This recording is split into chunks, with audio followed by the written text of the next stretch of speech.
Former interim national chairman of the All Progressive Congress (APC), Chief Bisi says he fled to London, UK to avoid serving in the government of former President Olusegun Obasanjo. He said he feared for his life, knowing if he should serve in that government, he could be killed like Bola, a former Attorney General of the Federation who had also occupied the position of Minister of Power. Akonde said the former president desperately wanted him to serve in his government, even after stopping 5 Action for Democracy governors from getting into office for a second term in 2003.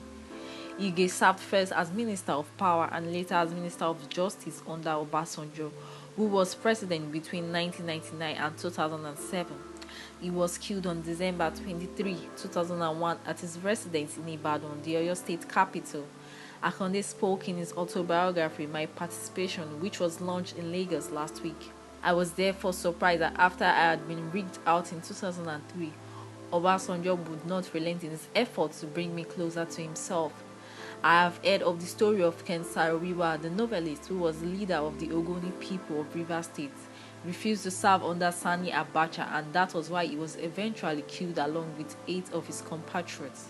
I didn't want Obasanjo to ask me, he said. If he asked me personally and I refused, he might feel deflated and he might not allow me to return home alive. So I quickly called my ADC and asked if I had any tickets for Lagos-London flight.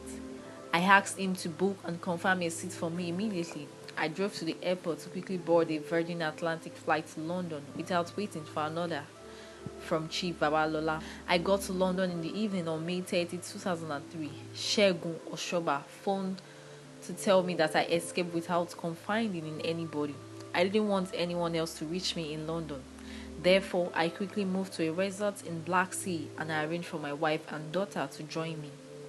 He said when he returned to Nigeria, the Igbomina leaders called him to Igbaja, Kwara State, to give him an award, adding that Chief Cornelius Adebayo, a former governor of Kwara State, met him there. According to him, Adebayo said he came to Igbaja because of him and that Obasanjo called him and asked him to sound him out. Akonde stated, he said the president asked that, this your brother, if I send his name to the Senate, would he accept to serve and would he not disgrace me? Adebayo said he advised the president to hint me first. Already by that date, I had known that the cabinet had been inaugurated and Adebayo was Obasanjo's Minister of Communications.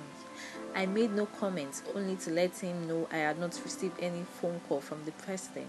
I knew Obasanjo wanted me to move closer to him and serve in his government with a view to disgracing me in the end or worse.